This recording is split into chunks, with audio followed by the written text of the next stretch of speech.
here today, there's a bit of a regional momentum, And with the Roadmap initiative, with Earth Justice, the Geneva Environmental Network, and ourselves as University of Geneva, the International Service for Human Rights, we thought it would be really interesting to have a deep dive, to have a focus into trying to really learn about these regional processes and mechanisms that have clearly taken off in different directions, some positive, some less positive, and figure out how effective are they? What's working? What are some of the challenges we see, and so on? So these were questions we were asking ourselves, and we were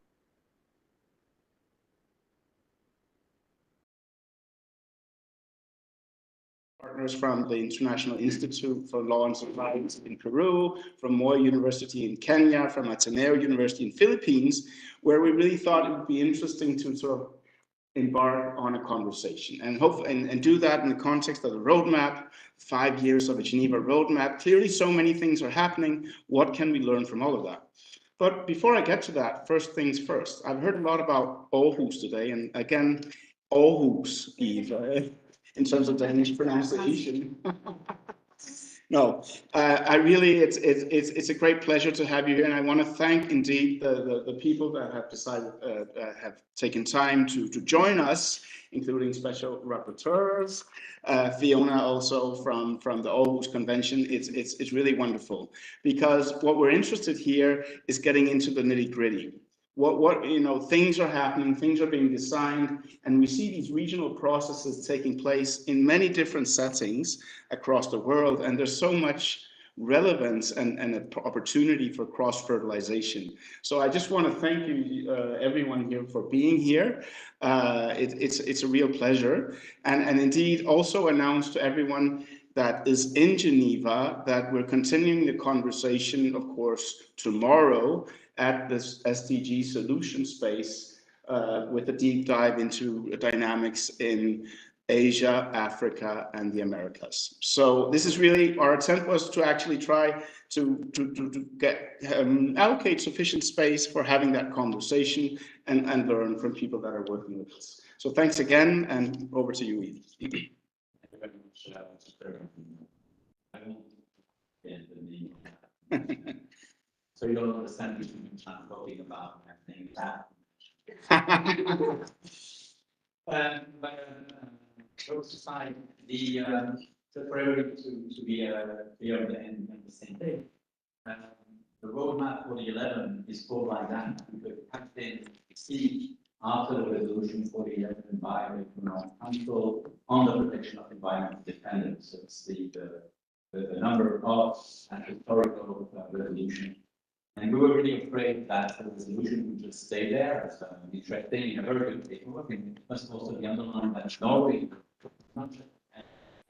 Norway was also the negotiator, because it's one of the very few resolutions sponsored and tabled only by 21 states. Usually you have a group of states for almost all of the resolutions. Let's have a few, and this is one of them, which is carried on by one state. So it was a remarkable performance by the Norwegian diplomats that a resolution was adopted without a vote, which means consensus in the language of the community.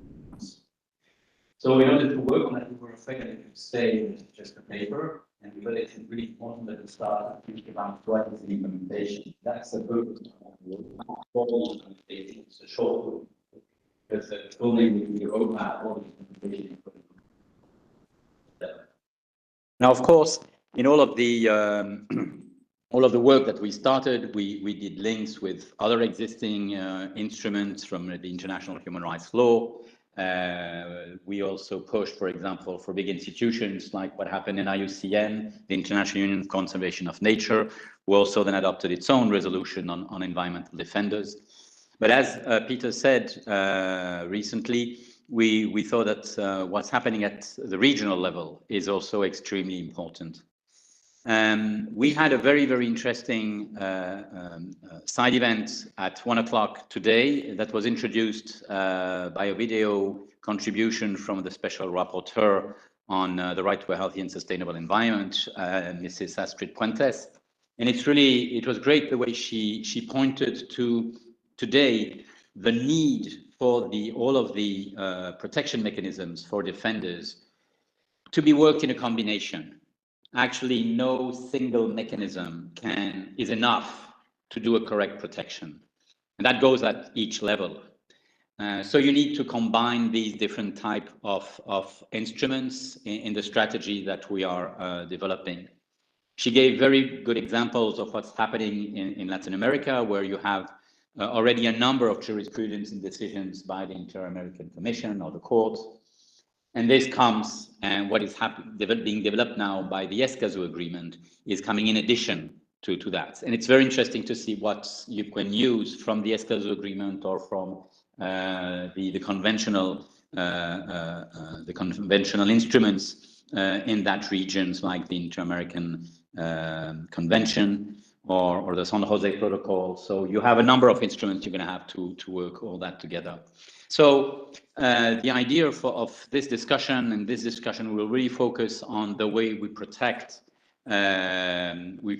people in the regions. And it does not mean that you only use regional instruments. And for example, we had Guinea-Bissau on our panel at the side event at 1 o'clock, which shows, for example, that the Aarhus, again, that convention is not just a regional convention, but is also now being used outside the UNEC, the United Nations Economic Commission for Europe, outside of this area. So there is always a combination of different type of instrument that we use when we try to do the protection of defenders at the regional level. So that's really the purpose of this discussion. And so today we are really going to focus on how do we protect the people in Europe? What are the challenges? We heard a number of these challenges at the side event at 1. What are they the same, for example, for Central Asia? Because the discussion on Asia tomorrow will probably focus more on Southern Asia and Southeast Asia. So what do we do for Central Asia? And a number of Central Asian countries have ratified that convention. So that's really the purpose of this discussion. And I'm very happy to start this discussion to give the floor to the Special Rapporteur on Human Rights and Climate Change, Professor Elisa Morguera. Not just Elisa Morguera. We've been seeing each other quite a few times over the week, so I have to be careful now. And so thank you very much, Elisa, for being with us. You had already a number of contributions in a number of events you did today, so I'm really amazed by the marathon that you are doing here at the Council. We're really very interested. We had this discussion with Michel Forst yesterday on the specificities for the climate activists. Here, we're thinking of the larger issue for the people who are working on toxic issues, on pollution coming from industries, on the biodiversity issues, national parks or whatever. So with a larger view. What is your view? How do you see this? Your expertise actually is larger than just climate change. You have, as an academic, a very important work that has been done on biodiversity and human rights. So we're interested also to have your views, perhaps larger than just your mandate on climate change. So thank you for being with us, and the floor is yours. It's been a long day, and some of you have heard me before, so I'll try and make it as interesting as I can at this point. But I think, maybe just explain my background has been mainly focused on international biodiversity law, its connections to climate change, but really looking at how that understanding of how the diversity of life also means understanding the diversity of human connections to nature and human well-being, and particularly the cultural connections to nature, and how that understanding really helps to also understand who are environmental human rights defenders and why maybe some individuals and groups in society may, because of their ways of life and connections to nature, find themselves at the forefront and maybe having a deeper understanding of some environmental threats than others. And what I've been seeing, I think, time and again, is that often we speak about environmental human rights defenders as somebody else, and we don't quite realize that while environmental human rights defenders usually play that role because they have their own rights who are at stake and those of their families and their communities, I think there's still a a need to recognize that environmental human rights defenders are defending everyone's human right to a healthy environment. And so they're really, their rights are everyone's right, and everyone should see a stake and an importance of ensuring their protection. Also, my earlier work, particularly with the UN, has been on natural resources governance, and I think that's been really enlightening in thinking about where often environmental human rights defenders are dealing with laws and processes that are not necessarily environmental. In fact, it's how we manage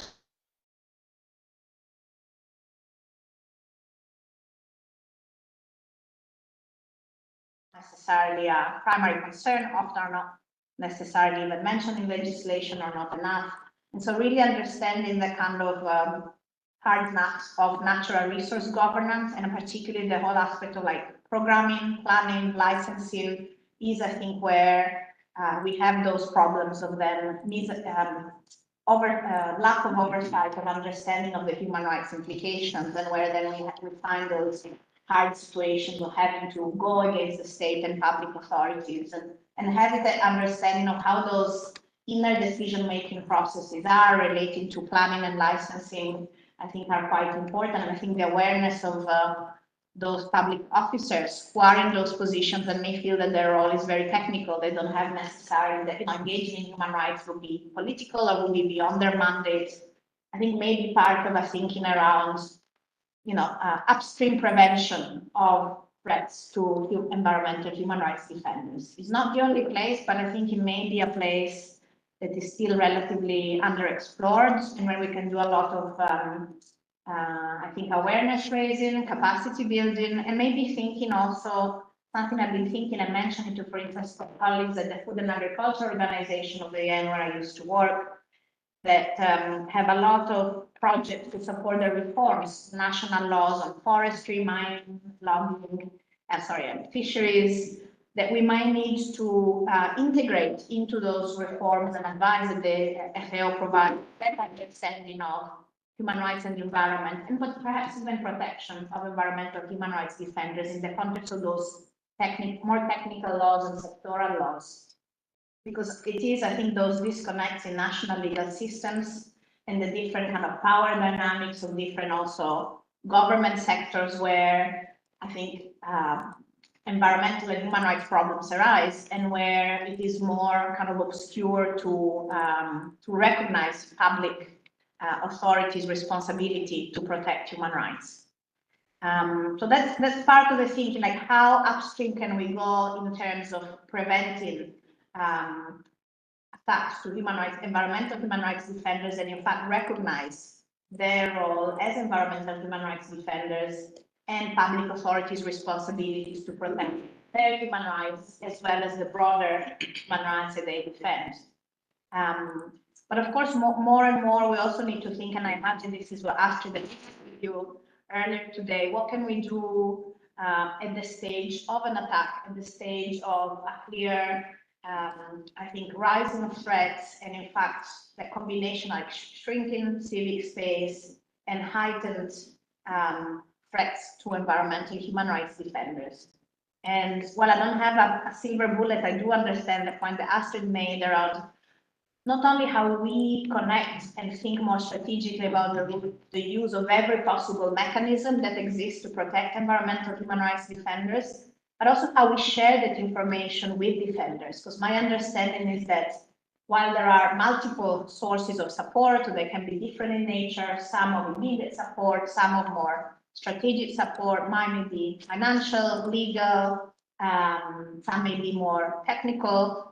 But I don't think there's a guidebook where one can go, or a phone book, and say, okay, well, what I need now is this. Who, should I go to the EU delegation in my country, or should I go to the UN resident coordinator? And I think that is an issue, because then, first of all, in terms of making the systems that exist really accessible, and accessible at a point where maybe there's a heightened risk, but equally for us to then assess, are there any gaps? Are there players who wish to contribute to the protection of environmental human rights defenders who are duplicating efforts, and are there maybe other activities that we understand are needed, and instead no donor or UN agency or civil society is responding to that need. And so that kind of gap analysis might be helpful. I mean, I remember discussing this, I think 2 years ago when the UN had a global and regional consultations on environmental human rights defenders, and I think David Boyd at the time thought that that could be a good idea to have a kind of gap analysis and also compilation of information in a way that can be accessible to environmental human rights defenders. But at least to my knowledge, I don't think that has been picked up. So maybe that's something that we can also consider.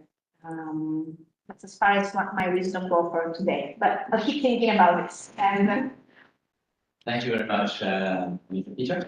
Just one comment, that take-home lesson that I took from today's side event at 1 o'clock as well, which I think was very important now that we're also, and it connects to your gap analysis, but it draws it into the regional context as well, which was basically several voices pointing to the fact that things aren't as sorted out in Europe as we might think they are, and that indeed we are facing serious challenges in the European context in terms of shrinking spaces, in terms of severe treatment of protests and so on and so forth, that require a lot of attention. So one of the things that I think will be very interesting to explore over the next day or two will be indeed to see to what extent do our regional mechanisms offer more regionally adapted solutions, in a sense, also to the kinds of specific regional challenges that are emerging. And that these regional challenges are not let's say a done deal, but are kind of evolving, and sometimes may be evolving more rapidly than we acknowledge. And it seems like, but then I would like to hear that from maybe Fiona, you might also have some insights, statistics and so on. To what extent are we actually, in a sense, playing catch up here? That Europe is seeing a degraded situation in a number of specific country contexts. And in a sense, we're a little bit through Aarhus, I dare pronounce the word, Aarhus Convention and other instruments, able to actually respond effectively, given the kind of evolving trends that we're seeing. So this is, I think, is a real issue. And I think it will be interesting over the next couple of days to also see, well, in other regional contexts, are we actually also able to what extent do regional mechanisms offer more regionally adapted solutions or not? No, and that's a real test case. There's a bit, and I'm asking this question, I'm putting it on the table because I think we need to give it a hard look and a bit of reality check here in terms of what are we actually achieving with these regional instruments? Are we actually going in the right direction? Do we need to expand, think of other options? How do we enhance or deepen the complementarity with these instruments and so on? There's some really serious questions here, both in terms of responding to the trends, but also in terms of how much faith we put in these mechanisms and instruments. Yeah, so sorry, I just wanted to add that to the conversation. It's important for that important and just for all that in mind that the European and partly Central Asian scene or landscape is particularly, how could I say, complex in the sense that you do have quite a number of instruments that are supposed to be used. Of course, we have that convention we've been talking about, which is of course extremely important. But of course, it also linked to the European Convention on Human Rights. I mean, that's, yeah, and we all know about the recent case, for example, on Switzerland's, the decision of the court concerning the Klimasignorinen case, which of course is extremely important and goes through some of the issues which are in the Aarhus Convention. So there are different elements here which are important, but you don't only have these two instruments. You also have what is within the OSCE framework, which concerns more here. It does not only concern Central Asia, but is more focused. So here you also have a number of processes. They're not as, they don't have the same type of judiciary nature, but they can be very strong in some situations. And for example, when you have strong conflict situations, they have been sometimes much more active than the other instruments. So this is also there. And then to add to the complexity, you have the EU, which has its own, so they're not that strong compared to, and of course it's a very big debate, when will the EU ratify the European Convention? But they have their own mechanisms. They have also their own charter. Again, I would consider them as being a bit weaker, but there are also mechanisms which have teeth. And so the situation is an interesting, complex one. So you have a first question: how do we collaborate in this rather complex system of different existing mechanisms, each one having its own internal challenges? But then how do we make them cooperate? This is something which I think is indeed very, very important. And we have the pleasure to have with us Ainura from the UNDP, so who is responsible for these legal issues for the region, both Europe and Central Asia. So I propose that we hear Fiona Marshall right now, and that I don't really need to present from that convention, the Aarhus Convention. And Fiona is not only just working for the Aarhus Convention, but she's also in charge of the two implementation mechanisms, which is the Compliance Committee and the Rapid Response Mechanisms, which is the Special Rapporteur. So Fiona has a very, very interesting view, and probably a unique view of how these protection mechanisms work, are effective, or have also a number of difficulties. And we'll be very, very happy to hear you afterwards, Ainura, on how UNDP on your side see precisely this landscape. So I propose that we listen now to these two presentations. Fiona, thank you for being with us, and the floor is yours. Thank you. So to begin with, can I ask how many people were not at the side event that was at 1 o'clock today?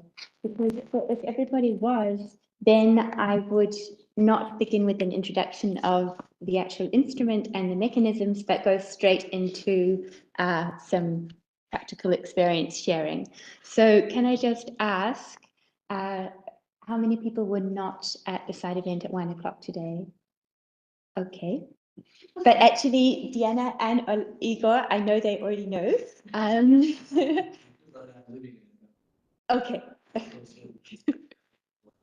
We'll explain you afterwards. Okay, because most people were at the session at 1 o'clock today, I'm going to start with actually sharing just practical insights. So as Yves said, I'm a legal officer with the Aarhus Convention Secretariat.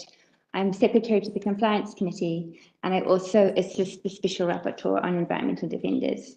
And I thought in my first intervention tonight, I would like to share with you just some very practical lessons learned that just in my own personal capacity, not speaking on behalf of the Aarhus Convention Secretariat, but speaking just as having now supported the mechanism, the rapid response mechanism, for 3 years since it was established at the MOP in October 2021.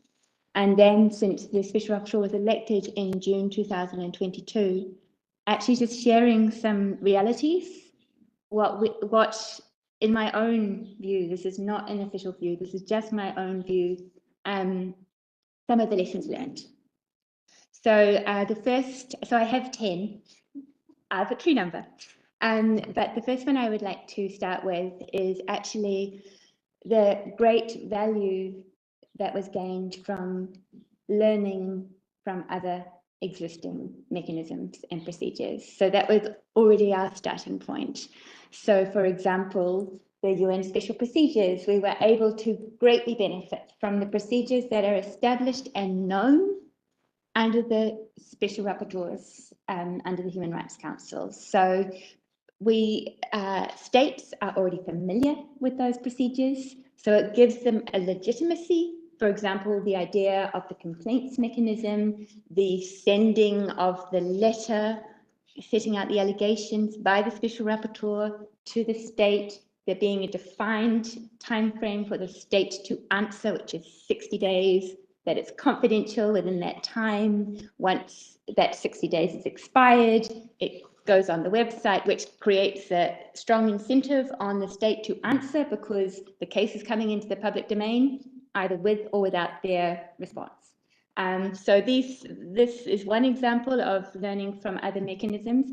Another one is the protection measures, which are contained in Decision 7/9 of the Meeting of the Parties, which establishes the mechanism. So from that, we drew inspiration from the human rights courts and their ability to grant provisional measures or protection measures. So this is our first lessons learned, was basically learning the wisdoms and the experience gained from other existing mechanisms. The second I would like to say is the fact that we have the great advantage that we're working within a legally binding instrument. And we already see after just this, still within our, just starting our third year of the Special Rapporteur having taken up office in June 2022, we see already the difference that having that legally binding framework underpinning gives us. It gives a power to, although the Special Rapporteur, he does not have the power to make findings. He works like other Special Rapporteurs. He investigates, he expresses concerns, he elevates matters, he draws attention to things, but he's not a court, he doesn't make findings. But the fact that we are working within a legally binding framework and each of the states is a party to this binding instrument gives the mechanism teeth that it wouldn't otherwise have. The third lessons learned, I would say, is with respect to the wide scope. So we are very fortunate, and we can thank our compliance committee for that, for having already developed the definition of who is an environmental defender. So we have, under the convention, an extremely broad and inclusive definition of who is an environmental defender. And this is not just people who are giving their lives in normal time to being activists, but actually any Indigenous person, local community, journalist, lawyer, local representatives, people who absolutely would not identify themselves as an environmental defender, but they will be protected under this mechanism. Also, we have a very, very broad definition of what counts as an act that would be persecuting, penalizing, or harassment.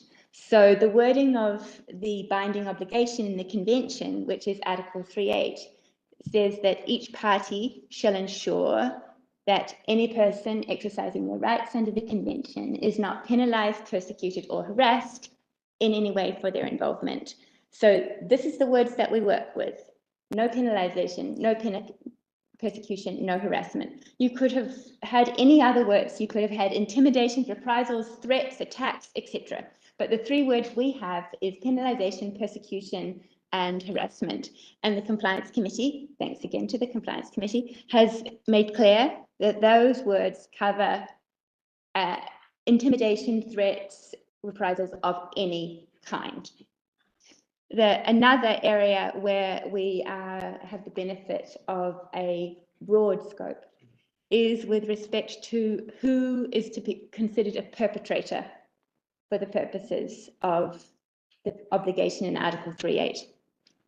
So in this case, we again benefit from the legally binding instrument because the convention makes clear that the obligations under the convention apply to government at all levels, apply to people who are carrying out public functions, even if they are private actors, but they are carrying out public functions in relation to the environment, they are caught by the obligations under the convention.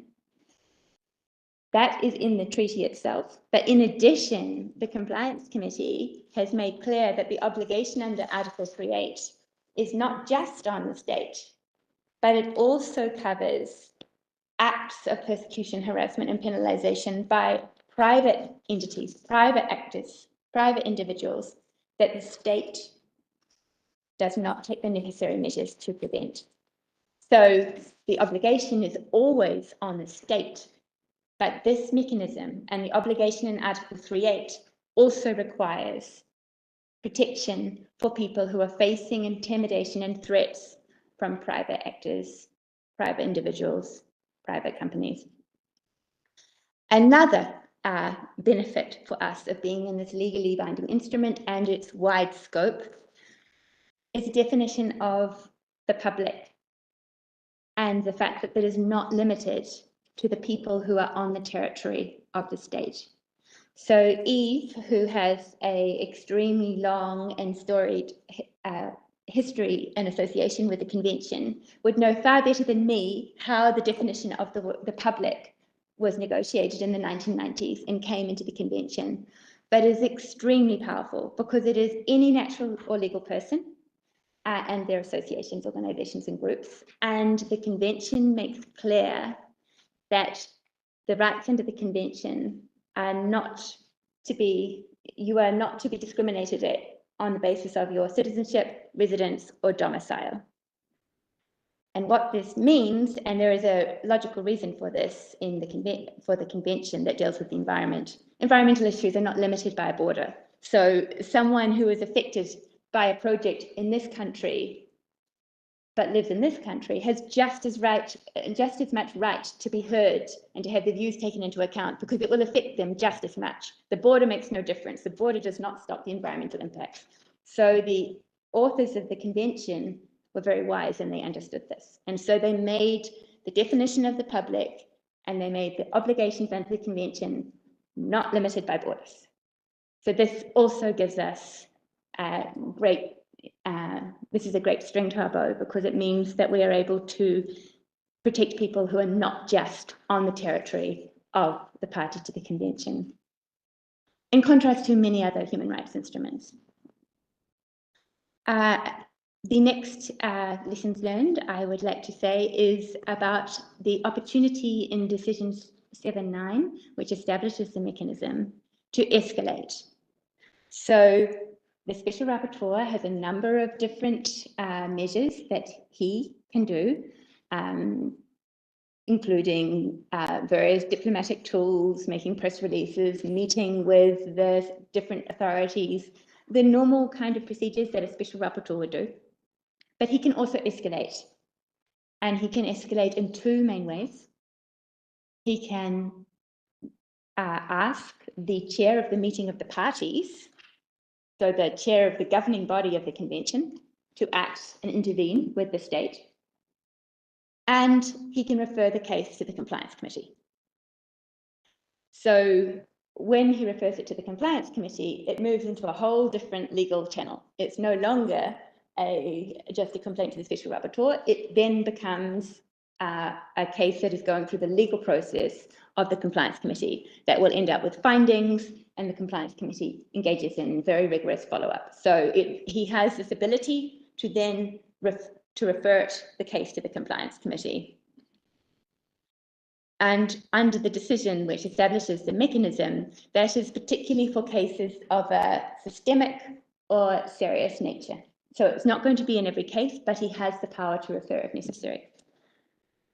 The fifth lessons learned I would like to share is the fact about removing barriers. And this has been something that this is really a personal daily lessons learned. That first of all, the initial barrier is that people are not aware of this mechanism. They're not aware of this convention. They don't know their rights. They don't know that this even exists to be able to protect them, and they don't recognize themselves as environmental defenders. So this is already a barrier. The next barriers are more at the very practical, simple level that we have easy control over. For example, through doing regional consultations for the Special Rapporteur, we heard from defenders that actually the complaints form that we had prepared, that was based very similarly to the Special Procedures complaints form, was actually too complicated, too long, and was a barrier. So we redid it, and we made it a lot shorter and a lot simpler to try. And so even though the Special Procedures has a very, very well, people are very experienced with that form, it was our version of it, which was actually still even shorter than the special procedures, was still a barrier and people were finding it daunting. So the idea that people wouldn't actually approach the mechanism because they were daunted by the form, that's not good. So therefore we redid it and made it a simpler version. It's also now available in English, Russian, and French, which is the 3 official languages of the convention. Another way we attempted to remove barriers was that we now have a frequently asked questions section on the Special Rapporteur's website, which we keep adding to as people ask us questions, and we realize that actually this would be a good point to also have clarified up front. So we are actively trying to remove barriers as we hear defenders' experiences. The next lessons learned I would like to share is about managing expectations and building trust. So starting with the building trust, for a lot of defenders that we have engaged with, they have had very bad experiences and have destroyed trust in any form of authority within their country. They cannot trust law enforcement, they cannot trust the courts, they cannot trust their local community, their mayors, etc. So there is really destroyed trust at that level. There's also often destroyed trust at the international level. They've reached out to other mechanisms before and nothing changed. So this is trying to help people to have trust. But on the other side, we have to manage expectations because we are not a silver bullet. We do not have all omnipotent powers. We have certain tools at our disposal. The Special Rapporteur has a certain power and authority by nature of the position he holds in relation to states and how they will respect his powers, but it is not omnipotent. So we do have to manage expectations of defenders that actually it's not going to necessarily be that we're going to solve everything. And one that we see quite often, because a lot of the cases that have come to us so far involve slaps, is that people are in a very vulnerable situation and they need really expert legal support. And we cannot step into that shoes for them because we are not able to provide that legal support to them in their national context. We cannot run their case for them. And that is often what they really urgently need. Which comes to my next point, which is about access to additional resources. And so this is, I'm talking about additional resources for the defenders.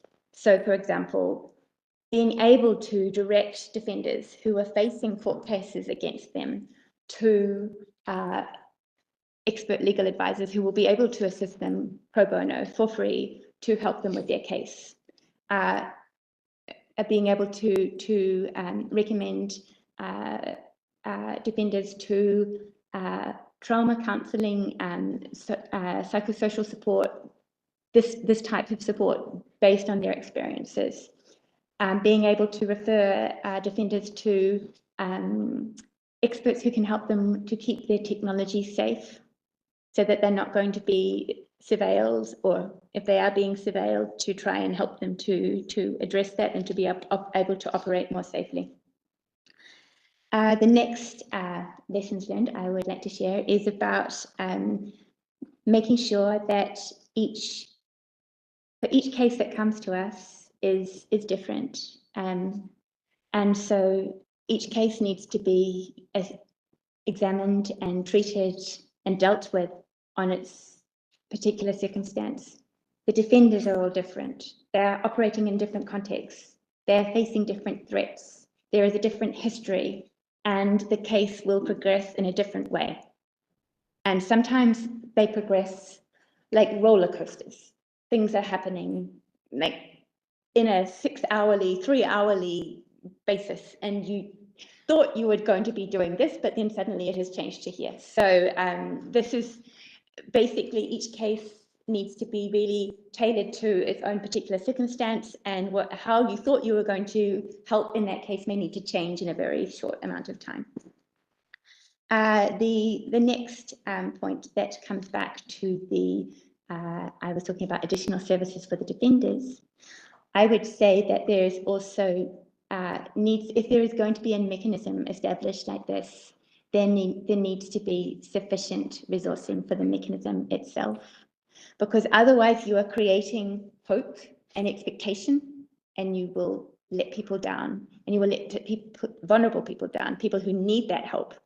And so they will invest time and effort in coming to the mechanism, but then you won't be able to deliver protection for them. So there has to be adequate, sufficient resourcing to provide a truly effective mechanism. And the final of my 10 lessons learned that I wanted to say is about continuous learning. So we are, as I said, we are now just entering our 3rd year. June the 21st was the 2-year anniversary of the election of the Special Rapporteur. And we are quite young as a mechanism, and we have a huge amount to learn, but already we can see that we are constantly needing to learn and develop the mechanism. And this is why it is lovely to be here tonight and to hear from others and to benefit from other people's insights and experiences, so we indeed can keep on learning. Thank you. Thank you really very much, Fiona. This is quite an exceptional testimony of coming really from the heart of the machine. Usually we don't have that, so it's been really, really precious, and I feel privileged to be here and to listen to that, although I've been following the mechanism since its beginning. Perhaps one or two words just for everybody to be sure to understand well. One of the interests of the specificity of the convention is when we talk about the public. As you were mentioning, I'm not going to go into the history, be assured, but the question of one of the elements, for example, which is very important to understand, is that the cases, almost all of the cases, only exceptionally, they are dealt on papers. They go through a hearing. And the hearings are an extraordinary experience. It's very interesting to think that the very first case that was taken by the compliance committee, I don't remember how many years ago. 2004, November 2004. Thank you. Was on Kazakhstan. That is the party that is the most further away from Geneva. And not only does the convention paid for the ticket for the party, but also for the communicant. So both of them came to Geneva for a hearing in front of the compliance committee, which means we have a dialogue here, which is extremely important. So it's a very lively procedure. It's not just, and I think both of us could testify of a number of issues where the perception of everybody changed, the perception of the case changed thanks to the hearing, because once you have all of the paper, you think you have a clear definition and you have the legal qualification, that's going to be a quick hearing. And suddenly you said, but this is totally wrong. And first at the beginning, you don't understand why they're more or less shouting at each other. Sometimes, and then you start to read also the body language, and then you start to see the power structure, and then you said, oh, when they say that, it means that, you know. So the hearings have brought a huge change. Now, of course, it comes at a cost, which means it's a timely and heavy procedure. And actually, it's also a bit why the parties thought, okay, we need a rapid response mechanism. Because of course, then the findings of the compliance committee are very, very important. I mean, please read them. You can see the quality of the findings, the description of the case. I mean, it's really very good work. And just for you to show how good work it is, it has twice, or at least once, we hope twice, forced the EU itself to change its practice. Won't go into the detail, it's just to show the strength, or at least one of the capacity of the committee. One element also of the public, which is quite interesting in the convention, is that the public is basically defined according, or the qualifications of the public according to the case itself, to the harm which is produced. It's a different way to proceed than the way we proceed in the field of human rights. You know, we in field of human rights, we proceed a bit more by constituencies. You know, you have, let's say, disabled people, and you have a set of rights. There, you proceed very differently with the Aarhus Convention. You don't care whether people are rich or poor. If they are affected, equally affected. That makes a real change in the obligations, because the countries have to provide information.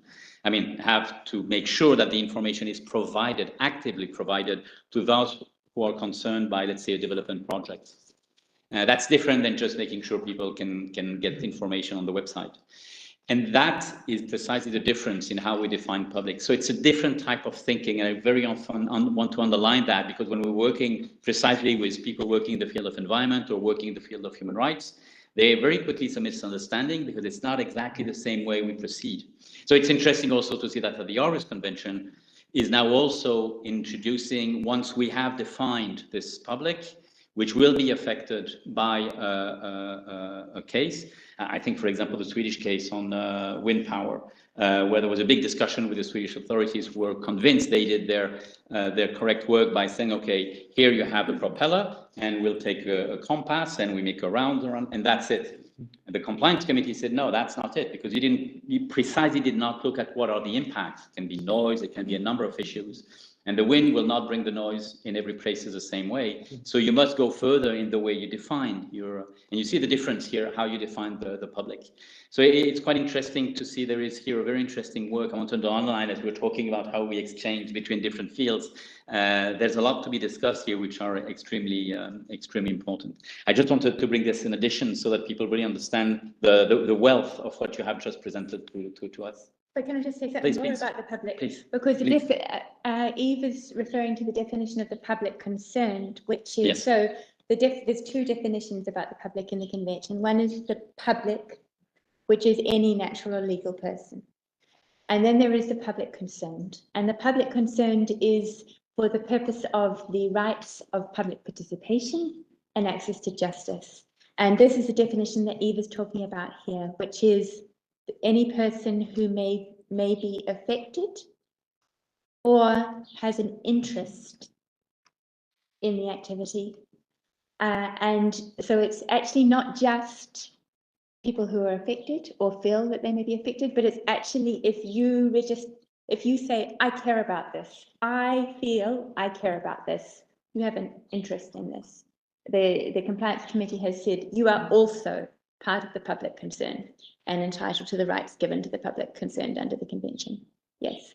And another interesting thing about the definition of the public concerned and how it flows into access to justice is that under the convention, the public concerned is given the right to challenge decisions that may have a significant effect on the environment. And for that definition, NGOs promoting the protection of the environment are deemed to have an interest. So they are deemed to have the right to have access to justice, which is a very powerful provision. Yeah, thank you very much. And it shows how the convention is providing something very important in the way we define independence, which was what you were also saying, Elisa, the challenge of this definition. And it's very interesting here to see how wide it is clearly defined. And not just for the sake of being wide, there's a purpose behind. So thank you very much for that. We will be open to discussions and interventions. Please prepare them for the other part of the discussion. But of course, now I'd like to turn to our next speaker. Because I made some mistake before, so Ainura, I have to apologize because I made mistakes before. And your full name is Bekonova, correctly pronounced? Oh wow, I'm improving. So you're the UNDP Regional Advisor on Rule of Law for the region of Europe and Central Asia. So I wanted to share your full title. Thank you very much for being with us. We're really very happy to have you with us. And we'd like to hear your views and comments on what you heard already, and also how UNDP views these issues we've been starting to talk tonight. Very much. This is really great opportunity because indeed we were looking at the issue of human rights. So just to explain you maybe a bit more how we work on this issue from the UN perspective, we are guided by this guidance note by Secretary General on civic space, and the guidance note does envisage 3 areas of support for both human rights and environmental rights defenders, such as promoting their participation and inclusion. The second element is on promoting civic spaces, and the third one, which is the hardest one for us at the UN, for the UN at the national level on the ground is how to protect human rights and environmental defenders. So I just wanted to mention that the regional office I'm working with is currently covering not the entire Europe, but the Eastern Europe, South Caucasus, Turkey, Western Balkans, and Central Asia. So I cannot speak, for example, on behalf of the new countries, but in this region that I just outlined, we recently really looked together with OHCHR colleagues and the entire UN system on what we can do to revamp our support to the civil society on the ground. For obvious reasons, as you know, it's shrinking. The space is shrinking, and we have multiple laws being restricting the civil space being adopted, and so on. So we really needed to update our strategy and see what we can do. What I can say is that because we are talking about the protection mechanism, the response mechanism today, I really want to focus on this, on the experience that we currently have, that we mapped already as within the UN system. And then we also discussed with our partners on what we can do further. So on protection, we obviously already have some good practices, and I just want to outline a few so that you know that what UN system can actually offer on the ground. First of all, we of course connect with the special procedures, with special rapporteur, and so we connect, we inform so that it is elevated. The second one that we do often is we issue public statements when we see the situation is going out of control. And we also build capacity of human rights defenders in some spaces to how to secure their protection, how to use better technology, and provide free legal advice. So we do really encourage to connect with our UN resident representatives, UN resident coordinators on the ground when the situations of threat or intimidation are arising. There is a special protocol established. And obviously, we also have limited resources in terms of funding. And in here, I would like to mention something as a good experience that we are now doing at the regional level is with EU Fundamental Rights Agency, OSCE. We have also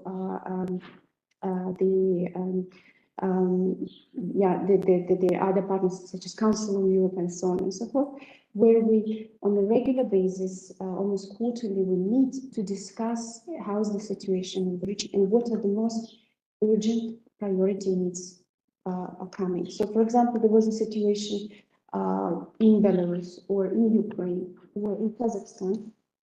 These are the situations which do require urgent response, and therefore we arranged a meeting where we discuss and coordinate what kind of action we can do all together and support each other, because we all have our limitations.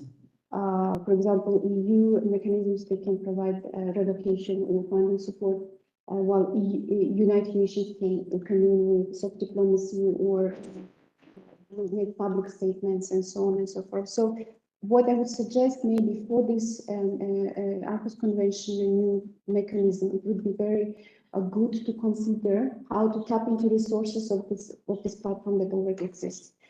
So this is one, and maybe on the funding, because I understand also when we mapped and looked at the region, what is available for civil society, very little is available for environmental human rights defenders. So very recently, actually last year, UNDP, together with so-called Global Green Funds, Green Grants Fund, we established Environmental Defenders Collaborative, which provides grants for civil society, for environmental defenders which are under threat or risk, and we particularly focus on Central Asia. So I just want to mention, we managed to set up Central Asian Advisory Board, which brings together the environmental human rights defenders and get support both in finance or in kind of sort of contribution. So I was told that we by now already allocated more than $250,000 to 35 groups in Central Asia of environmental defenders to continue their work and to preserve their work that they are doing. And the last point that I want to mention, I think is important, that we also look now and national mechanisms on who we can entrust actually to be able to support environmental defenders. And our recent initiative, we're trying to work with national human rights institutions, and so that the national human rights institutions that do have mandate to support human rights defenders will actually be able to elevate these issues, be able to provide support, but also sort of conduct consultations with society, but also the state. I don't think we can entrust it to any state agency or institution. It has to be someone in between, such as national human rights institutions. And for that purpose, we actually now piloted 3 NHRIs, such as Georgia, North Macedonia, and Moldova, to do this kind of work. So we will let you know on the outcomes. It's very new, and we hope we will reach some of them.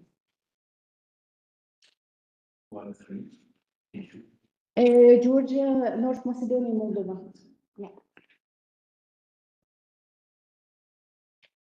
Thank you very much for this information. See you taking notes. We are learning from each of so thank you really very much for the remarkable contributions. I saw some heads nodding in the discussion. Do people have specific questions or testimonies they would like to come and share within the region? Or just make a comment? Yes, please. Thank you very much. Come here so we can hear you very well. Please. Thank you very much for sharing this information. I would like to make. Just introduce yourself. Oh, yeah, sorry. My name is Raquel Irigoyen. I am from the International Institute on Law and Society from Peru. We defend indigenous people's cases affected by extractive activities. And that is just the first question.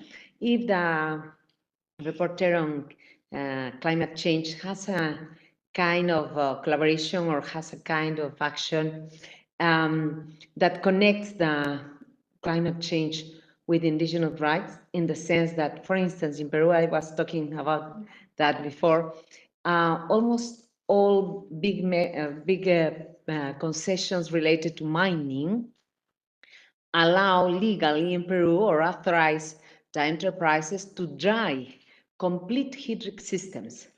For instance, the Conga case, that project allows to dry 4 lakes, 5 rivers, 700 springs. Similar, another project, which is called Rio Blanco, also allows to affect the mountains where the basins of where the water is formed, is created. And so in these cases, we believe that this is one of the sources of climate change. If they are drying the complete hydric system in those places. And of course, indigenous peoples defend their territories, and criminalization, deaf people start from that, no? But we believe that the main issue there is not only talking abstract, but for instance, in those particular cases where the governments are allowing this kind of projects that dry hydric system, I don't know. I believe that this space for this collaboration between the rapporteur on indigenous peoples, but also climate change and other rapporteurs. No, that is my first question. What is the connection that you have, or is it possible that your rapporteur can pronounce or help or do some kind of action in those kinds of cases, no, in mining activities that could dry hydric system? That's my first question. Do you have a second question? Yes. You want to hear the answer first? Or? The other. So I've heard that the Aarhus has this, I think it's a little bit different from Escazú, because we don't have rapporteur, we don't have that kind of mechanisms. So up to now, what is the effect or the effectiveness of the protection mechanism that you have? Okay. Well, that's all. Okay, so yeah, those cases will be cases that will be brought to the attention of the special rapporteur could be me, could be the Special Rapporteur on Indigenous People's Rights. And then the office, I think, would support collaboration and involvement of all relevant mandate holders. So, but by the sound of it, I think it could be myself, as well as the Special Rapporteur on the human right to a healthy environment, as well as the Special Rapporteur on the right to water, and of course the Special Rapporteur on Indigenous people's rights, and possibly, depending if there are also environmental violation of environmental human rights defenders' rights, we could also involve the Special Rapporteur on human rights defenders and potentially the one on freedom of expression. So we tend to work together, and what we do then when we receive them, communication is all of, there would be one lead Special Rapporteur who would prepare an initial response, so showing an understanding of the facts of the case, providing an annex mentioning all the applicable international human rights standards, and then putting a series of questions to the states to clarify the situation. And so normally the other rapporteurs would then comment and provide inputs, add from their own expertise, either to the questions, to the understanding of facts, and of course also to the relevant international legal standards. So we'll try and combine all of that.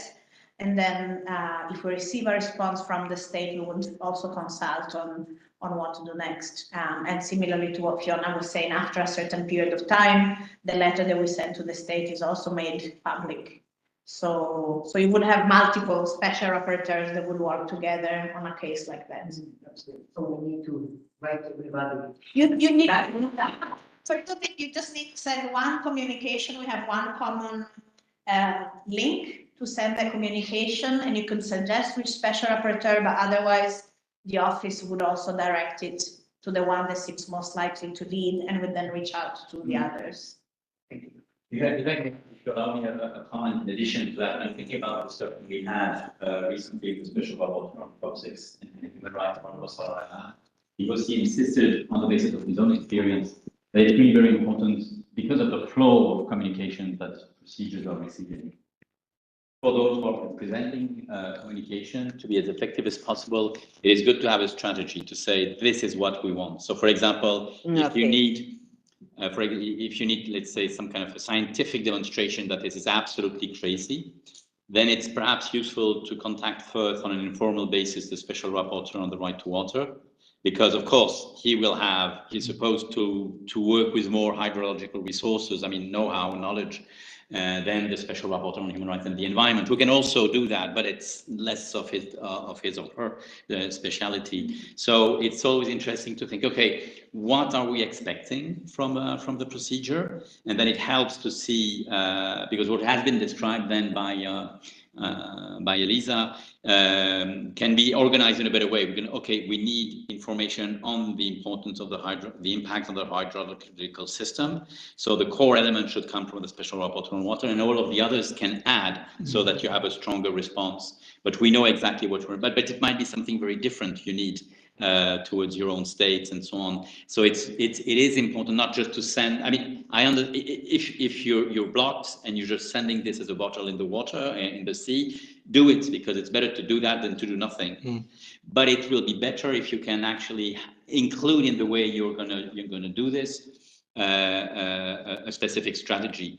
And that's also where the organizations who are here, the National Service, it can be us, it can be a number of the organizations who are here, can also help you, and also perhaps sometimes do some follow-up. I've been asked more than once to do a follow-up on a request. That was also with a treaty body, not always with the Special Rapporteur, but we knew exactly, they knew exactly, and they told me exactly what they wanted to have in the field. So I was able then to bring this follow-up and have this direct discussion, because it was not always understood by the people dealing with the case. And so it was really helping everybody. So this helps in the way you define the strategies, because you can't imagine the flow of requests coming from the whole world. Yes. So you're immediately drawn into that. So sorry, Lisa, just an addition to what you have presented. On the person making the submission, I think the point is, on the one hand, we want this to be as accessible as possible. And so there's no need to identify which human rights are not understood to be violated. You need to make a whole legal case out of it, and sometimes the urgency we start doing rather than something immediately. But yes, if there is, the possibility and the scope for making more of a case, if there is also the local expertise to have a more elaborate case, that helps at our end as well to be more effective. But I think there's a balance in between this being as accessible as possible and not creating some of the barriers that also Fiona mentioned, trying to not have a set of expectations about how elaborate the communication needs to be, but at the same time, if possible, and I think it's very important, the point of like maybe working with NGOs, but are more familiar with the system, and I may also offer that advice. I think that solidarity would be very good, because having the know-how helps a lot, for sure. And the point of this by the expectation is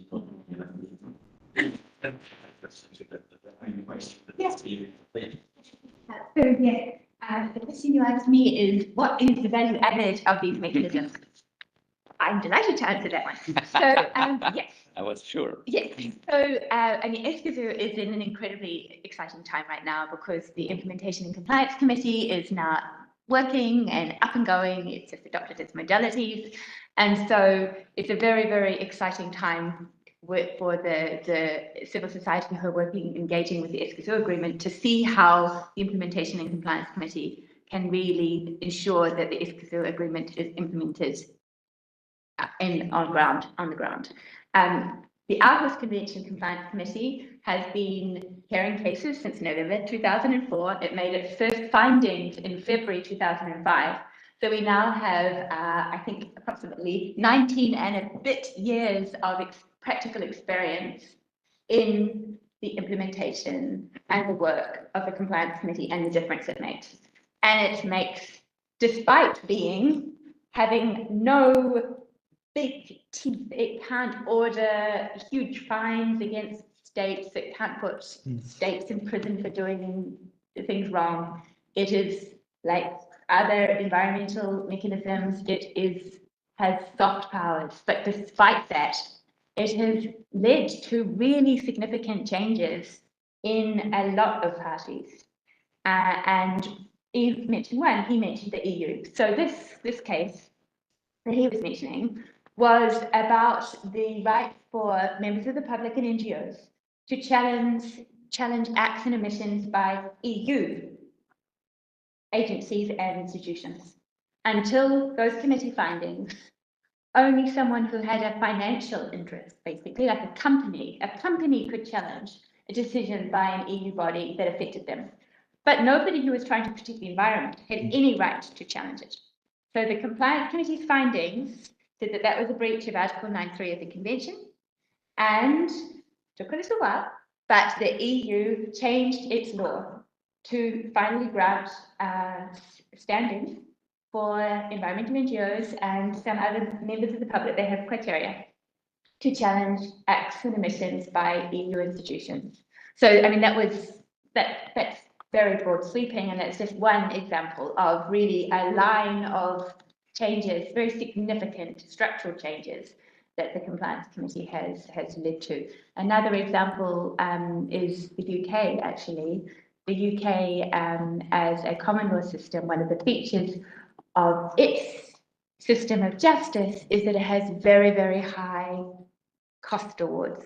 So the biggest barrier in many ways to go to have access to justice in the UK was the cost if you lost. So for people who are trying to protect the environment, you are doing it in the public interest very often, but yet you stood literally to lose your home if you brought an environmental case and lost. And at the time, there was a case where a woman had tried to challenge a cement factory, and she had £192,000 of costs awarded against her when she lost. After the Compliance Committee held the costs of access to justice in the UK were prohibitively expensive, the UK introduced changes to its cost rules, where if you're an individual and you bring a case called an Aarhus claim, so a case that comes within the scope of Aarhus, and you lose, you cannot be required to pay more than £5,000. So to go from £192,000, which was not necessarily the most expensive, but just one that was happening at the time that the committee was making these findings, to a threshold that was then £5,000 was very significant. The compliance committee wasn't fully happy by that. They still felt that that was too much of a barrier. And the UK then decided to kind of do a little bit of more manoeuvring and made it a bit more complicated, so you could actually have the cost caps removed and things like that. So the committee said, no, this is not good enough. We stay on this case. So they continue to work with the UK to actually make sure that it fully meets what the committee considers to be, truly not prohibitively expensive access to justice. But already the fact that it went from an award that was 192,000 to saying, no, it can never be more than 5,000 is really quite dramatically different. There's just two examples, but actually, I mean, we have a long history now, so there would be many others to talk about. With respect to the Special Rapporteur, he's only been in office since June 2022, and he started to receive complaints in October 2022. So our experience is rather shorter. But already we can see that in several cases, we start to see that there was a concrete difference. So for example, I take the example of Carlos Schock from Guatemala. So he had brought a case to the Special Rapporteur because Carlos Schock is a very well-known journalist in Guatemala. He had been documenting activities of Solvay, which is a Swiss mining company. And as a result of his actions, he had criminal charges brought against him. And those criminal charges and the related court cases had been going on for 6 years at the time when the Special Rapporteur received the complaint. He wrote a letter of allegation. He wrote a letter of allegation to the Switzerland as the party in which Solvay is based, and he wrote to Solvay, the company itself. And after a small amount of time, those charges have been dropped. So after having having to go to court and turning up again and again at court for 6 years with those criminal charges hanging over him, those charges have been dropped. And Carlos Schock thinks that it's the Special Rapporteur who led to those charges being dropped. Yeah. Thank you very much. Yes, please. Quick question. We haven't talked about, for example, ministries on international human rights. Case of the writers of intimidation and engaging either with the rapporteur or with the complaints mechanism. And what would be maybe the measures or in terms of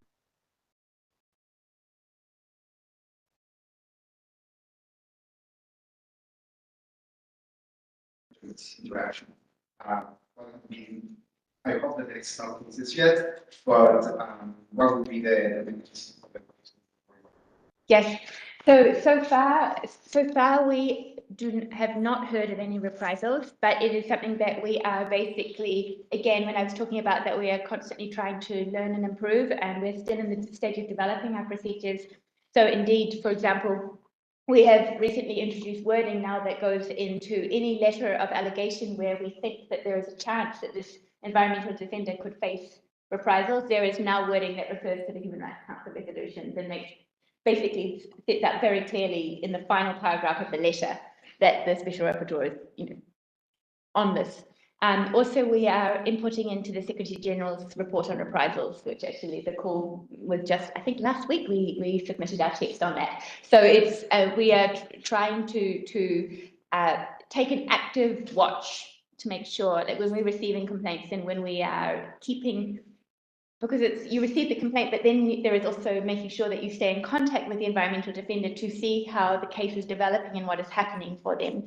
So we are very awake to making sure that if we hear any news about any form of reprisal happening, we will ask the Special Rapporteur to take action on that. Peter? Thank you. That was fascinating discussion. I wanted to return to a comment by the Special Rapporteur and also link it to the measure, which is this thing: how do we actually get into these mainstream environmental political processes very often, but that human rights processes and not involved. And at the same time, of course, we're seeing massive planning programming, policy making, taking on also in Central Asia and so on, be it in climate change mitigation, adaptation, and so on, where environmental defenders very often are excluded from those processes. So I would be keen to hear a little bit what you see as opportunities in actually mainstreaming sort of defenders in these sort of bigger shifts, tectonic shifts that we're seeing in terms of decision making around natural resources, planning mitigation, whatever. Whether you see opportunities there for actually organizations like the UNDP to create new mechanisms or enhance those civic spaces that are elsewhere shrinking by doing it in an upstream manner. So I wonder if that's sufficiently clear about. Thank you. Thanks again for really a wonderful presentation. So thanks for that question. I think that there's two sides to the question. One is raising the awareness of the professionals in the positions of the licensing and planning of natural resource development to be aware that their work has human rights implications and that they themselves have human rights duties.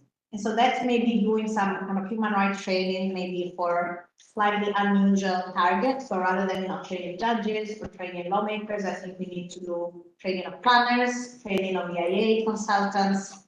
And that training could be done at the national level, but could also be done through UN development cooperation as well. I think that would be something also UNDP would be very well placed to do.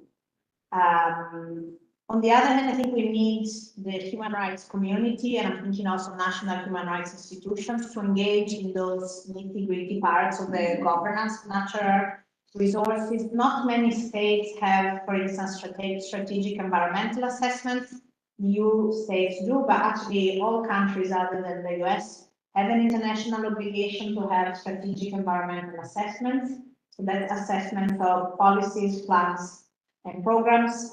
One could also include legislation. And according to guidance that has been developed under the Convention on Biological Diversity, and it's been adopted by consensus by 196 parties, those strategic environmental assessments should also consider socioeconomic and cultural issues, particularly for indigenous peoples and other ecosystem-dependent communities. So in a way, that's, I think, a more upstream decision-making where we can really influence then the more specific decisions on planning and licensing that already happen, I think, at a stage where the direction of travel has been set by the governments about going ahead with certain developments, including those points, those clearly destructive approaches. So I think working more and hopefully having more NHRIs and others engaging at that strategic planning level is really essential. And otherwise, still, I think there's need to monitor and be engaged in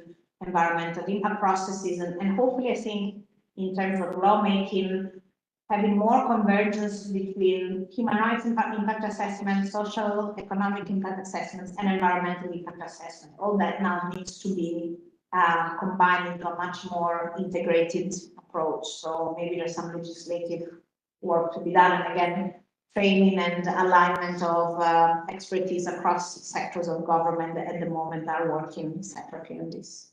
Would you also like to add? So thank you. No, this is a very good question, and it's very hard to answer, I must say, because obviously when we were looking at what's happening on the ground, we both saw lots of interesting practices coming up, but also very, very difficult situations where even as UN, we were constrained in terms of supporting civil society.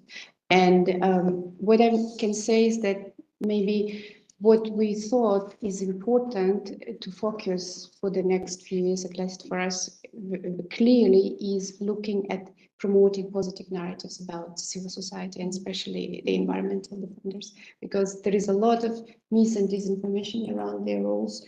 And so that is important, that we need to look at promoting positive narratives, really reducing stigmatization and so on. This is one area that we would like to focus as UNDP.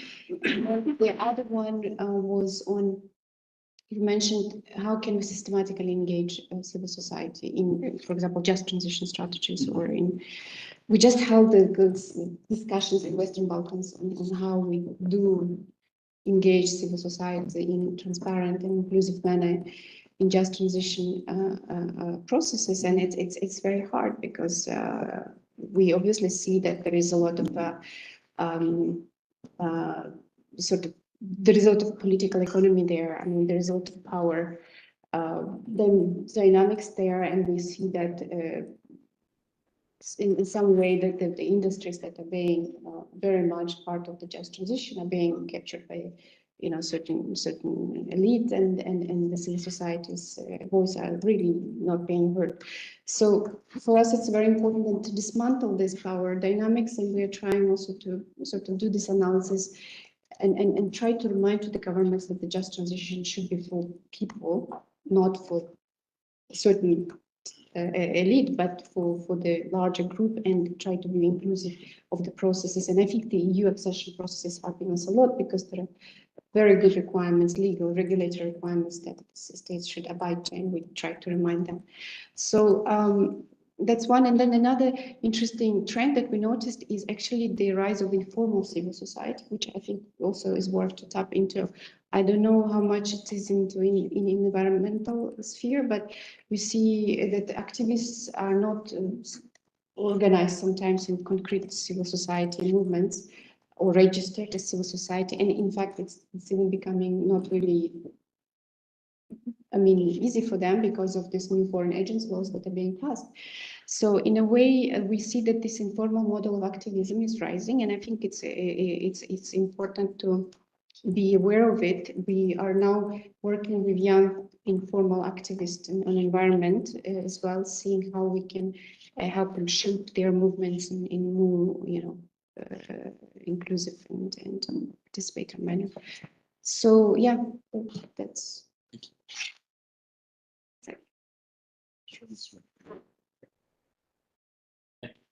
Very much. This it you have the complex with about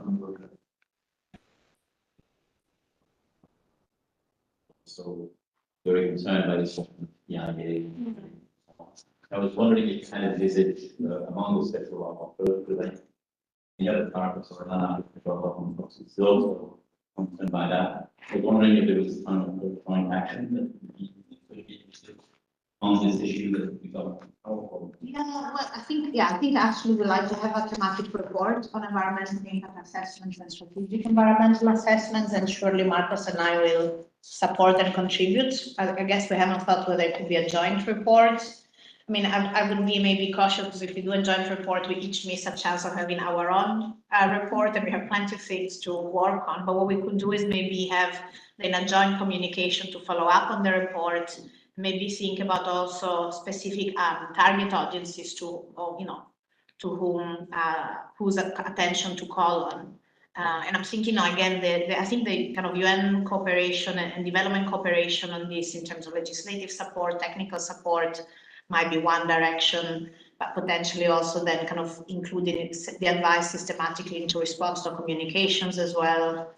So there'll be different kind of joint action we can do as a follow-up to a thematic report, but perhaps, yeah, we might support Astrid that let her lead on that piece. It's an interesting development. They also started on certain rights.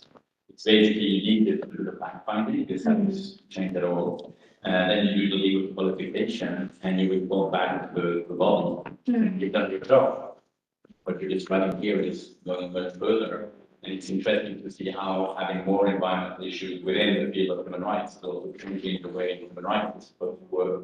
Because such an action that would be targeting, I don't know how to put it, addressing for example, the planners. That can be a really very, very interesting development, and in the short term, and have a strong impact. I mean, something else that hasn't come up, but something I have been working with colleagues over the past 5 years is also the importance of having kind of more systemic connection with academic researchers, particularly because one of the issues with EIAs is that often even local authorities don't have the expertise to independently assess whether the information provided by private developers is accurate, is complete, is reliable, let alone then providing that information in accessible manner to potentially affected communities and individuals. And so what we've seen, particularly my colleagues in South Africa, what has been developing is a network of support of ocean defenders. In this case, there was like a small-scale fishers network that emerged during the pandemic and then continued, particularly because of a increase in licensing of offshore oil and gas applications. And there were some academics who were traditionally working in solidarity with them, particularly from the social sciences. But then in supporting the fishers in challenging some of this offshore oil and gas exploration, they realized that they needed more expertise in terms of impacts on marine mammals, impacts on fisheries, in fact, also like to provide evidence of impacts on intangible cultural heritage. And this is where they created a network working with a fisheries department, a biodiversity modeling department, and also with artists who developed animations that were then used by the court as evidence of infringement of cultural rights. And on that basis, the court then decided there had been also an infringement of participatory rights. So it's been quite interesting to see how that's a different model, which I think will be really helpful also for national human rights institutions, because again, the expertise might not there to engage with that level of expertise in environment, broad sectors of environmental issues from climate to biodiversity and fisheries. So yeah, that's I think a model of kind of solidarity, action, and knowledge networks that could become part of how we do research in many institutions. And I think for students, that would really be great as well. I'm thinking legal clinics as well would be involved. So it's a really interesting model where hopefully you also raise a whole new generation of lawyers and planners and scientists who are aware and understand how communities are being affected by this kind of decision making on natural resource development. But if I may, because the two institutions are within the Aarhus Convention and in the jurisprudence of the compliance committee, there's a lot of wealth which directly concerns EIA, and then you have the work which has been done under the convention, I mean on FCAs, which unfortunately hasn't totally finished its last month because of other issues. But there is, I mean, we have this issue of all this work in silos. And here, what you're saying about the EIAs and the NFTAs are a perfect example of how we can, expand that. Because definitely we saw some of the difficulties of having the correct process for the EIAs, even for parties to the Aarhus Convention, where we don't have the application of the EIA, but you do have the principles which are needed to correctly this EIA. And we have this problem with EIA throughout the world, and I'm sure tomorrow when we'll talk about the other regions, we see how they're box ticking exercise, but they're more and they're worse than box ticking exercise. They're basically false solution or greenwashing or whatever, and just make the pill go nicely. And actually, they can even help add investments which can be genuinely thought, but actually just bring more disaster. So AI would be a very dangerous tool when in some areas we do have standards and we have legal obligation to do that. It's a binding instrument. So and another point, maybe the colleague will want to come in, but there's also areas which we know are very destructive and contribute to climate change are still not subject to EIAs. I mean, I recently did a study about large-scale fisheries. Is almost in no country subject to EIAs. And I think the colleague from Chile was mentioning that desalinization plants are not subject to EIAs in Chile. So there's, I think, also some important, I think I agree with, if I understand what you're saying, Eve, is that there may be a piece of work there around understanding the kind of the key on environmental impact assessments from Aarhus and other processes. Of course, we have also Inter-American court jurisprudence, and then see, first of all, building on that and making that available, but also see where the gaps are and areas for further development are. Because I think that's where, in most cases, yeah, it boils down to. You probably identify the barriers which exist. Yes. For the, Yeah. Yes, we're getting to the end of this discussion. So I just wanted to ask our three speakers if you had one short final comment or a word to conclude this. And so perhaps I'll start with you, Ainara, and Fiona, and Then Elisa, and you have a final word you'd like to, a concluding remark to share with us? Yes, maybe just one quick suggestion is really to start from mapping available resources because they are there in terms of supporting environmental defenders which fall under the Aarhus Convention. I think we will be able to support that mapping as well. So I look forward to do more. Yes, so I'm actually more for the first time today, so it's really a very excellent cooperation to begin right now. So yes, we'll see this. So for me, I would say that thank you to the organizers because actually the value of these sessions and learning from one another is really huge. And so I am looking forward to trying to attend at least one or maybe two of the sessions tomorrow to be able to benefit from the wisdoms and insights that have been gained in other regions. So thank you. Thank you to you, Elisa. In return to, I think was the text recommendation that the let's learn from Fiona, that continuous learning is essential, and the sharing of continuous learning as much in real time as we can across regions. I think also sometimes for sectoral defenders is really good. I've seen some really good dialogues for water defenders. Some have been supported by the Global Network on Human Rights and the Environment. They have a really nice annual virtual winter summer school, and they have more and more specific sections for and with environmental and human rights defenders and with a sectoral approach. So I think we might also wish to connect with them. Even UNEP is involved in the organization of that. It's very thoughtful colleagues who've been working there. I think much more could be done on that space.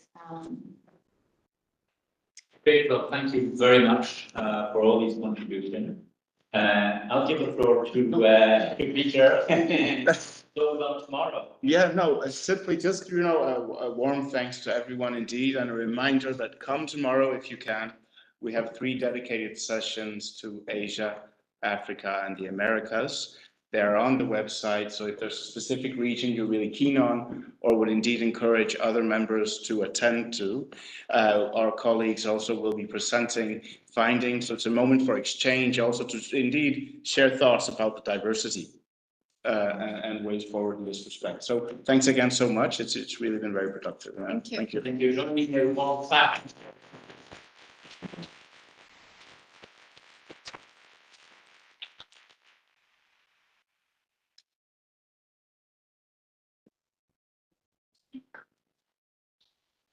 Thanks so much. Super inspiring.